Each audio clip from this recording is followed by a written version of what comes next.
बद्धकोष्ठताची समस्या बऱ्याच जणांना जाणवते। रोज व्यवस्थित पोट साफ होत नसेल, औषधांशिवाय पोट साफ होत नसेल, तर त्यामागे कारण काय आहे आणि कारण अनुरूप आपल्याला काय उपाय करता येतील ते आजच्या व्हिडिओमध्ये बघूया।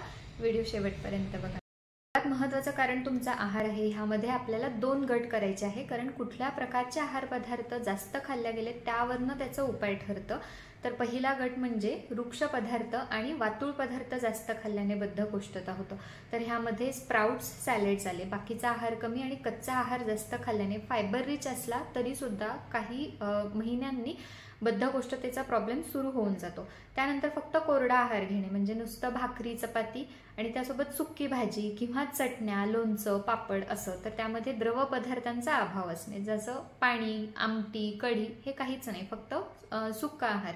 त्यानंतर खूप जास्त तिखट किंवा मसालेदार पदार्थ घेणे आणि तुरट चवीची किंवा कडू चवीची आहार पदार्थ घेणे, जसं जांभूळ आणि कारल्याचं ज्यूस हे घेण्याचं एस्पेशली डायबेटिक्समध्ये त्यांना सवय असते, पण हे कषाय रसात्मक आहे, हे वात वाढवतं आणि त्यामुळे बद्धकोष्ठता होते। दिवसभरातनं बरेच जण कितीतरी कप चहा, कॉफी घेतात, त्यांना हमखास बद्धकोष्ठतेचा प्रॉब्लेम असतो। स्मोकिंग करणाऱ्यांना, तंबाखू खाणाऱ्यांना सुद्धा हा प्रॉब्लेम असतो। तर ह्यामध्ये मलाचा स्वरूप हा खूप कडक किंवा खड्यासारखा होत असतो। बऱ्याच वेळ गुंतल्यानंतर खूप कमी प्रमाणात मल बाहेर पडतं, सोबतच खूप जास्त प्रमाणात गॅसेस होणे, पोटात दुखणे ही लक्षणं असतात। तर ह्यामध्ये सर्वात पहिले तुमच्या आहारामध्ये स्निग्ध पदार्थांचा वापर करायचा आहे। कुठला स्निग्ध पदार्थ? तर तिळाचं तेल आणि गाईचं तूप। तर हे रात्रीच्या जेवणाआधी गरम दुधामध्ये किंवा गरम पाण्यामध्ये तुम्ही तूप आणि आमलकी चूर्ण किंवा हरितकी चूर्ण घेऊ शकता।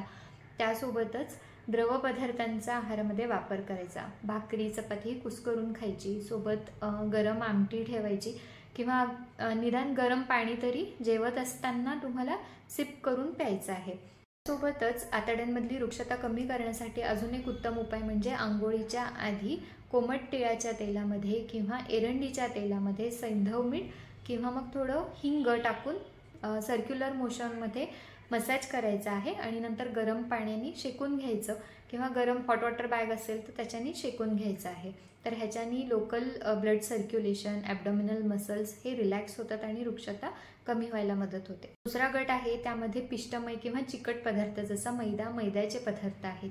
दुसरं म्हणजे स्निग्ध पदार्थ, तर दुग्धजन्य पदार्थांमध्ये तूप सोडून जे बाकीचे पनीर आहे, चीज आहे, आजकाल मेयोनीजचा वापर खूप जास्त होत आहे, वेगवेगळे बटर्स आहेत, डालडा आहे, ह्याचा खूप जास्त वापर झाल्याने सुद्धा बद्धकोष्ठता होते।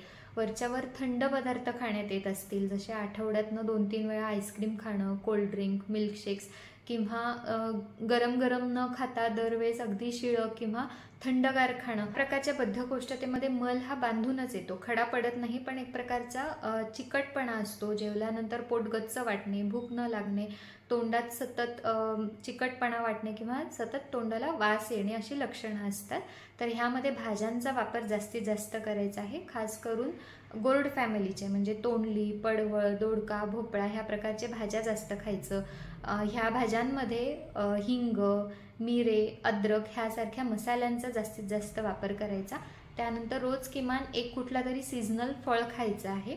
पाण्याचा काही रोल आहे का? तर खूप पाणी पिल्याने पोट साफ होतं हे मिथ आहे।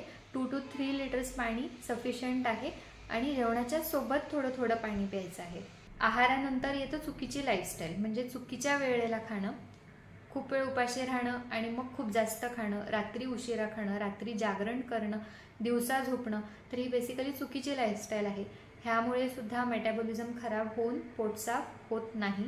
तर इथे तुम्ही तुमच्या जेवणाच्या वेळा फिक्स करणं, झोपण्याच्या वेळा फिक्स करणं फार गरजेचं आहे। लाईफस्टाईल नंतरचं महत्त्वाचं कारण आहे वेगविधारण, नेचर्स कॉल न घेणे, मलवेग आलेला असताना वॉशरूमला न जाणे। तर हे काही जणांना सवय झालेली असते, काही जणांना कामानिमित्त जमत नाही, जशी शाळेमध्ये मुलं असतील, कॉलेजेसमध्ये किंवा ऑफिसेसमध्ये, अगदी काही गृहिणींना सुद्धा ही सवय झालेली असते। तर हे समजून घेणं फार गरजेचं आहे की वेळेतच मलविसर्जन झालं नाही तर बद्धकोष्ठता तर होतेच, पण पचनसंस्थेचे बाकीचे आजार जसे पाईल्स आहेत, फिशर आहेत किंवा IBS, सिलिएक डिसीज ह्यासारखे आजार उद्भवतात. त्यामुळे वेळेतच मलविसर्जन करणं हे खूप महत्त्वाचं आहे. हे तुमच्या मुलांना सुद्धा पटवून द्या. काही औषधं घेतल्याने सुद्धा बद्धकोष्ठता होते. त्याचा साईड इफेक्ट म्हणून बद्धकोष्ठता होत असते. जसे दीर्घकाळापर्यंत अँटासिड्स किंवा पेन किलर्स घेतल्याने, अँटी हायपरटेन्सिव्ह, अँटी डिप्रेसंट्स औषधांचे सुद्धा साईड इफेक्ट म्हणून कॉन्स्टिपेशन होतं. तर सर्वात शेवटी लॅक्झेटिव्ह ॲब्यूज काय आहे हे बघूया. तर बऱ्याच जणांना सुरुवातीला पोट साफ होत नाही म्हणून सौम्य विरेचक घ्यायला सुरुवात करतात, पण नंतर आतड्यांना त्याची सवय लागते आणि शेवटी असा वेळ येतो की तीव्र विरेचक घेतलं तरीसुद्धा पोट साफ होत नाही.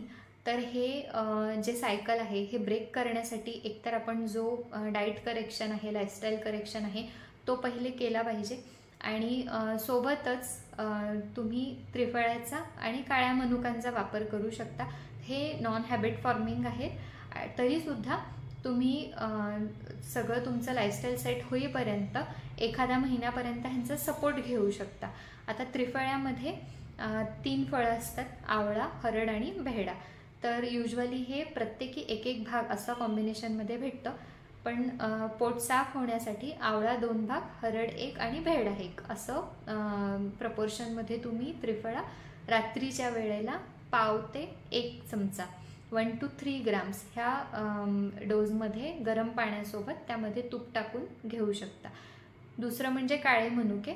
तर 20 ते 25 काळे मनुके रात्री भिजवायचे आणि सकाळी उठून ज्या पाण्यात भिजवले तेच व्यवस्थित उकळायचं. उकळी आली की त्यामध्ये तूप टाकून घ्यायचं. तर ह्या दोन्हींनीही पोट साफ व्हायला मदत होते आणि मेन म्हणजे आतड्यांना ह्याने नुकसान होणार नाही, आतड्यात वृक्षता वाढणार नाही. कसा वाटला? काही फीडबॅक असतील किंवा शंका असतील तर कमेंट थ्रू नक्की विचारा. अजून कुठल्या विषयांवर व्हिडिओ बनवलेला आवडेल ते सुद्धा नक्की कळवा. सर्वे जनः सुखिनो भवन्तु.